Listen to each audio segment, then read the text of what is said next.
Aloha and welcome back to the Aloha Friday show. Today is our big guest here, the big head of the the musical what do they call you, God of all music? Or let's go with that. I'm good with that. That's totally fine. Yeah, all right.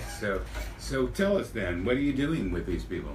Well, I am the music director, and so I'm part of the triumvirate that makes up the three directors that do the big summer shows, with David Johnston being the director, the overall director of the show, and then Andre Morissette being the choreographer.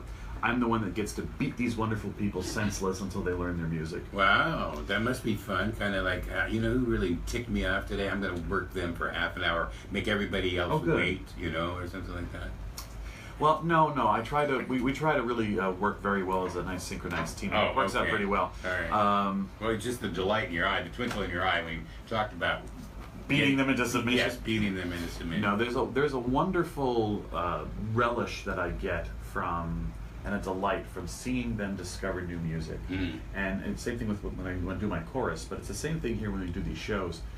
This music is often unfamiliar to a lot of people who are involved in the show until they get involved with the show. Right. So it's just fun to peel the layers back and find all of the emotion that's hidden within the music, and that's a ton of fun. Plus I get the added bonus then of running the show once we get into the MAC from the pit, because I direct the orchestra as well. And it's interesting, David and Andre sort of put this whole baby together, and they nurture it, and they make it grow, and they plant it, and they weed, and they do everything that you need to do to make this thing flourish. And then once it gets into the MAC, they kind of have to let go because they can't do anything anymore. Yeah, there's a limit. Performance nights, I'm the only lifeline they've got left, and that, which means they're in trouble. But I'm their lifeline in the pit, and so I'm the connection that they have then to anybody to help them out with anything they can. So it's just a wonderful synergistic experience to work with these amazing singers and actors. And we just met our most recent and final piece of our cast puzzle yesterday. Calvin Smith is going to be our wonderful Captain Phoebus in the show, and he's an amazing singer and a wonderful human being, and it's going to be a great addition to the cast. Good. And that's going to start when, did you say? We open 2 weeks from today on the 25th. Wow, it's coming up. Coming up very fast. The horses are galloping, and horses are holding galloping, on by your nails. Holding on by my nails, and we're just having a grand old time. Good. Our Zitz probe is literally a week from tomorrow, which is our chance to sing through the whole show one time with the orchestra before we go into the MAC. And then, of course, Tech Week is always an interesting, organized chaos where you just see everything happening from every direction, and it all sort of coalesces into a show. It does. This is out here, and this is out here, and then it finally comes together, and all of a sudden it's like, wow. I planned that all along. That's how I love it when a plan comes together. We meant it to be that way. Yes, It's wonderful. Yeah. So we've got 2 weekends starting on the 25th, 26th, 27th, and then the 1st, 2nd, and 3rd of September. Well, it sounds like a lot of fun. It's marvelous. Everybody gets involved. So tell us, run down a little bit about who's playing what and play. This is a wonderful, fantastically, superbly talented cast we're working with. I'll start from the top down. We're very fortunate in that we were able to steal to join us this year David Tuttle, who is going to be our Quasimodo. David's a great actor, and and he ticks off all the boxes. He's an amazing actor. Yeah. He's a marvelous singer, and then fortunately for us with this role, he's extremely athletic, because Quasimodo will be literally climbing all over the set throughout the show. I saw a clip on Facebook. Right. David was narrating and talking about the set. It's marvelous, and he just jumps around like a monkey. Like he doesn't weigh like a feather, and it's fantastic. So we have this wonderful synergy within him of being able to sing beautifully. He's a very, very good actor, and then the physicality, he's able to do everything we need him to do to really bring Quasimodo to life. Yeah. Then opposite him, his mentor, his foil, his antithesis. Dark side, his antithesis. You've got Will Kimball as Frollo, who was our Jekyll and Hyde last year, and Will brings such a gravitas and amazing, deep, rich baritone voice to anything he touches. he's a perfect balance. That character is like the church. He's the archdeacon of Notre Dame, and he has raised Quasimodo since he was a child as an orphan, and the orphan of his brother, and an illicit affair with a gypsy girl, which is part of what fuels his hatred of the gypsies. And they have a wonderfully horrible relationship. Wonderfully horrible Relationship, where he's been, tasked with taking care of this misformed, deformed child, but he knows it's his responsibility. So he's got all these conflicted emotions. He's not just a villain. There's a lot more to him, and it's wonderful. Will's able to dig into those nuances and really bring them out. Then we've got Danielle Delaunay, amazing, wonderful light to work with as Esmeralda, the gypsy girl. And she has been such a delight to work with. Her voice is ethereal and beautiful. She can move with the best of them. She brings a wonderful, understated sensuality to her movement, which is what Esmeralda needs. And she's everything we need her to be in this. It's a wonderful trio to have the three of them there. And then now with Calvin coming in as Captain Phoebus, as the other love interest, because hey, Esmeralda's a popular girl. Yeah. Well, she's got Quasimodo in love with her, Frollo falls in love with her, and Phoebus falls in love with her. And needless to say, as you'll find out when you come see the show, things don't necessarily turn out so good for everybody. No, it's it's not exactly a happy show, but it can be. There are moments of great joy. There are moments of great amusement, and then of course, as in life, there are moments of intense sadness as well. But I think with the state of the world being what it is, and the statements that are made in this show of hope, of not excluding the other, in quotes, from society, we see the hope that there's a better future ahead. And it gives you, when you leave the show, that wonderful sense of hope and expectation that things will get better, even if they're not there yet. And that's the beauty and the uplifting message that this show brings. Yeah, well, that's always a good message to... It is, especially now. How many years has this summer... I mean, I did Music Man many years ago with with Jerry Iding, and how long have you been putting a show on each year? Well, there have been 5 of these mega shows that we've done in the castle, as the quote-unquote big summer shows, starting off with the incomparable Les Mis, which was the first one we did. Okay, so that's where it started, with Les Mis. It was with Les Mis. From there we went on and did Miss Saigon, which was an amazing production as well. Yeah, and this is a perfect place to do that show. Yeah, absolutely.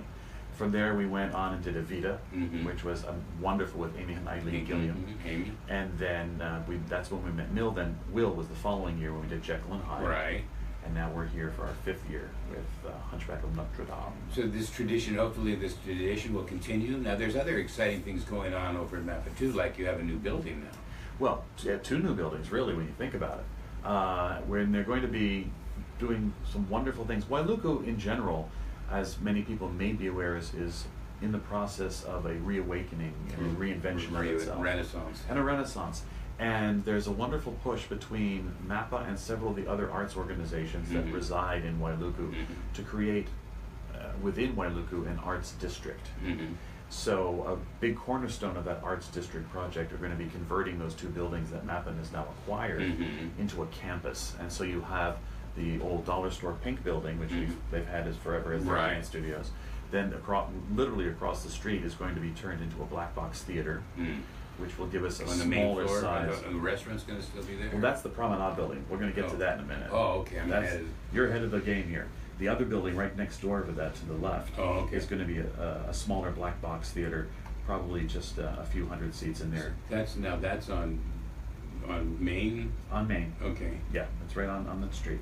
And then the Promenade building, which will sort of be the crown jewel of the campus, ultimately will become the bigger theater and houses the MAPA offices, which are now currently on the top floor of that building. And they'll probably leave the restaurants on the ground floor or something along those lines. That's still all in process. But it's going to really create this wonderful cornerstone to build this arts district on. So you'll have MAPA in that corner right over there. Yale Theater with Maui on stage right across the way. And then you've got also involved in this process to create this arts district, the Maui Pops is involved, Maui Choral Arts is involved, And so you've got all these groups working in a synergistic fashion now, working together to help really create this new arts district. And then the county's involved in the construction that's going to be going on in that municipal parking lot. Yeah, are they going to, and there's something about they're going to build a complex there? Yes, there's going to be a multi-level parking structure as well as other buildings that are going to be put in that space to help really solidify that whole sense of a walkable, open-air arts district for the entire town of Wailuku, which is going to be a wonderful thing. Yeah, it'll be great. It'll be good for property value too. For everyone, Yeah. and it'll make the whole area a fun and exciting place to be. Yeah. Well, that's certainly something exciting to look forward to. What kind of a timeline are we talking here? It's obviously not going to occur this weekend or anything. No, as I understand it, it's a multi-year plan to get all of that stuff done. But for now, we're just going to worry about getting through the next 2 weeks of getting through Hunchback.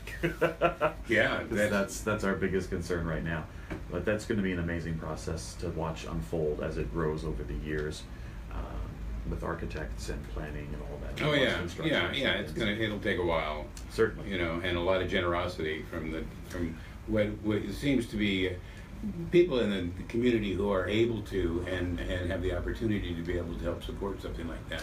Absolutely. I think there's a definite need and a definite desire to create something like this where people could then spend their entire evening right in Wailuku town and maybe go out for dinner at one of the nice restaurants, go see a show, and then go maybe explore a gallery or then have dessert and make it an entire evening. Yeah, that's great. Yeah.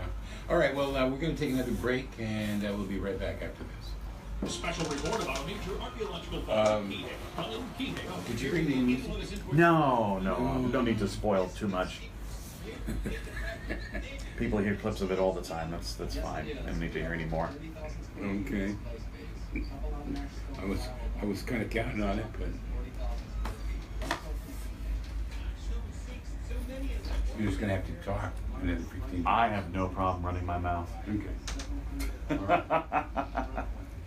How are you, Peter? I'm doing good. Good. Doing great. Just filming.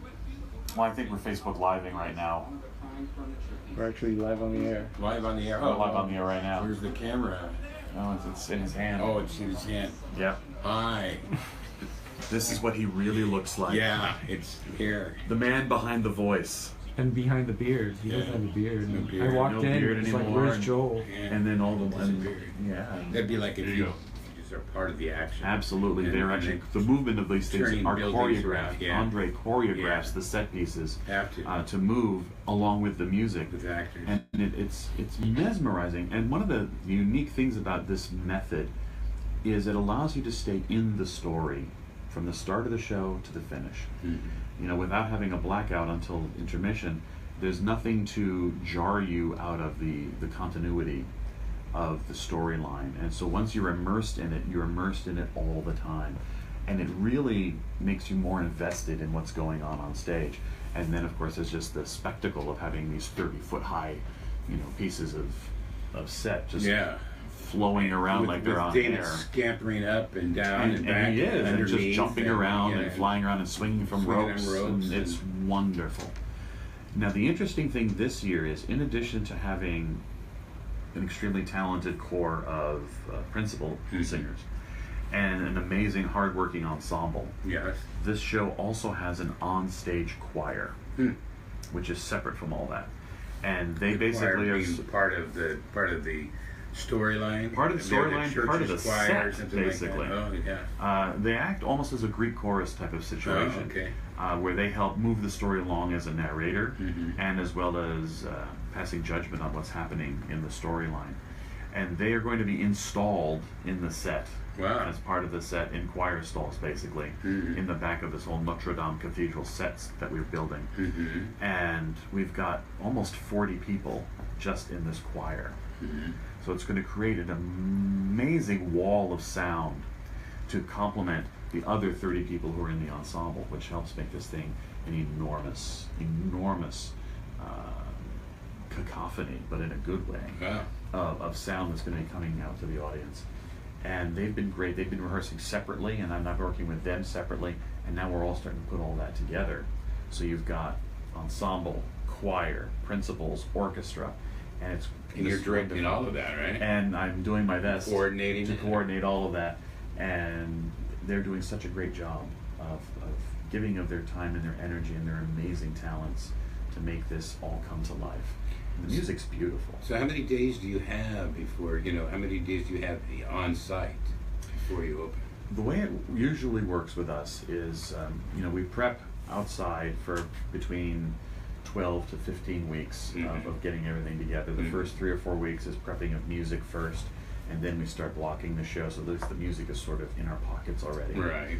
And then we start blocking the show in one of the upstairs dance studios, and we go through that whole process to sort of get at least a framework of how the show's going to hang. And then while that's all going on up there, our amazing design and set building team starts building these amazing set pieces in the warehouse. Once we have something we can actually work on, we then move the entire rehearsal process down into what we call the hot box, into the warehouse. And then we start working in there so we can get as much time on the set pieces as possible, so it becomes more natural and more organic. And then move-in date is Sunday, after the day after Zitzbro, which will be the 20th? Yes, the 20th. And then we've got 5 days in the Mac to not only have everything installed, set up, lights rigged, everything put together, sound checks done, all that.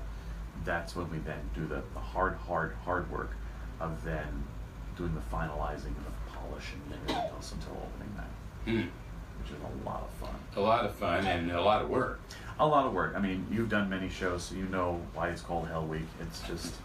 Well, that's just trying, but anytime you get technicians and players in the same room together, they're going to have a difference of opinion. Differences of opinion. You can't do that. Why not? Watch me. Make it happen. Yeah. We need that to happen. We need this to fly in from here. We need a 40-foot bell. It's going to be great. Just, why is that a problem? Yeah, you got 2 days. You got 2 days. I need the bell. I remember when we did Miss Saigon, we didn't get the helicopter until 2 days before opening. So, these things take whatever time they need to take. Well, that was because somebody was thinking about using a real helicopter. Well, yeah, you got to fly it in and then, land it and everything. Weld it down and then throw it up there. Back up there, They got some little ones now. They got some little helicopters. They do. Yeah, they do. Like mini copters. But for this one, I think our biggest things are going to be getting all of our bell units put together for the big bells, and then these amazing set pieces. How big are these bells? Oh, we've got some big bells, I tell you what. Well, I mean, like 20 feet, 40 feet? I'm 5 feet? One thing I'm not good at are dimensions and things of that nature. I just know that they're significant in size. Significantly large. They are. Are they at the top of the action? They're actually going to be strategically located in more than one place. I think one of the beauties of the vision of this set design is it's going to be very immersive, in that the set design and the action will sort of spill out a little bit from the corners of the stage, out a little bit, which helps, again, draw people into the story. So you've got the orchestra pit on the bottom, you've got the boxes on the sides. Those front boxes are going to be used by set pieces. I see. And people. So they will be stuffed there. So it helps bring it out into the hall and brings you then more into the cathedral, which is kind of exciting. It kind of becomes more of a thrust kind of setup. It does. It's wonderful. Yeah. It's wonderful. Sounds interesting. And I have to make sure that just nobody falls on my head while I'm conducting. Yeah, well, or maybe get a helmet or something, Yeah. You could put a little... A helmet and a light, because I need a little light on my head anyway, and they can see me. This little light I'm on. Yeah, exactly. Good stuff. So what else can you tell me about this fantastic, magnificent, unbelievable show? Well, we're very fortunate in when we were putting this deciding on this show.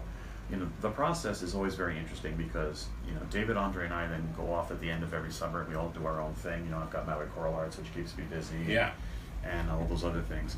And then we start thinking about what are we going to do? What are we going to do next year? And then we get together usually in January. And each of us comes to the table with a short list of 5-7 shows that we would love to do. And then we see if any of those shows are viable. And because we've got lots of different boxes to check off. Do you solicit a listener or audience members to suggestions or anything like that? Or? We don't actively do that, but we certainly... What play would you like to see? We don't do a lot of that actively, but we do get feedback from folks, whether we ask for it or not, which is wonderful. Yeah. But we look at what's available. Then we look off what do we think people will want to see, and then we have to go and say, well, is it something we can cast, and then is it something that we can make happen? So there's lots of boxes we need to check off. And it was interesting when we came together in January for our meeting with our short lists. Hunchback of Notre Dame was on 2 of our lists. Wow.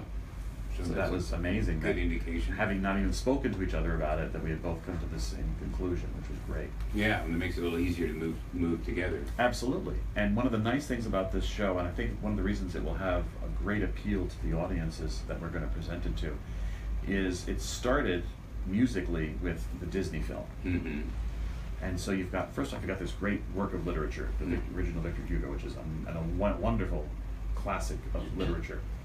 Also about, you know, the size of a big doorstop. Right. You know. And then you've got the Disney film, which many people have seen, and you know, and many young people have seen throughout the years. It's a Disney film. And before you get into that, wasn't there like well, they were like Man three of a Thousand different. Faces? There were 3 different versions of it that were done for the big screen. The most well-known one was Charles Lawton. Right. Doing Quasimodo, but there was even one before that, and there have been ones after that, but that was the biggest one. Lon Chaney did it too. And so you have the Disney film, which was a musical, and had all these wonderful songs in it. And then you had the composer who wrote the music for the Disney film, got together with the lyricist, and they said, you know what, let's flesh this out into a full-fledged stage show. So anyone who knows the film will recognize the songs in Hunchback, because all of the big hero numbers that you remember from the movie made it into the show, and then we just added all this other material to flesh it out. And since it's by the same composer, it's got a wonderful opportunity, huh? The a rights wonderful. is not a problem. Well, no, it's not the rights so much as issue, but it's got a wonderful continuity Oh. because the music's written by the same guy. Yeah, well, that so makes it's not sense. like this sounds like this and this sounds like that. It's got a wonderful continuity of style, and the music is beautiful. It's got a wonderful, not operatic, but a very broad scope to the feelings that come through this music. It makes you feel a lot of stuff. Well, that's good. A lot of good stuff. Yes, and leave some things resolved and some unresolved. And as we tend to do. Yeah, in life. Yeah. In life, as in everything else. As time goes by. Yeah. So, well, that's really interesting. Now, again, how many people are in this show? Some, like, I mean, just the something like 800,428. I mean, we've got a lot of people in is this that show. yeah? That many? We've got 18 in the orchestra. Okay. We've got 6 principals. And they're in the pit, right? Okay. And then The orchestra's in the pit. Okay. We've got the 6 principals running around doing their thing. Mhm. Then we've got another 28 people in the ensemble. Which is this the part of that group that you were talking about, or not the same as the Not other the choir. thing? No, No, not this the is choir. just the ensemble This is who's the running ensemble. around doing everything else on stage. They're villagers and whatnot. Villagers and priests and gypsies and townsfolk and scenery movers. and scenery movers, as they all get double, triple duty. Yeah. And then you've got the choir, which is another 38 people. So we're dealing with, well over 70 people, closer to 90 people altogether on the show. Unbelievable. Wow, how exciting. It's marvelous. Yeah. It's an exhausting process, but I look forward to it every year. I mean, every January I start getting all excited. It's a big toy, being It is. in there in It that is. theater, because It's that's wonderful. a really nice theater. It is, and you get to play with it and have fun, and it's like getting the family back together for a reunion. All right. Well, That's how it feels. let's see what's going on. We have a reunion with our clients here. I'm getting ready to go to this show. Now, am I going to want to go pick up a newspaper and look up a number here? Or am I going to look for a website? Yes, yes, and yes.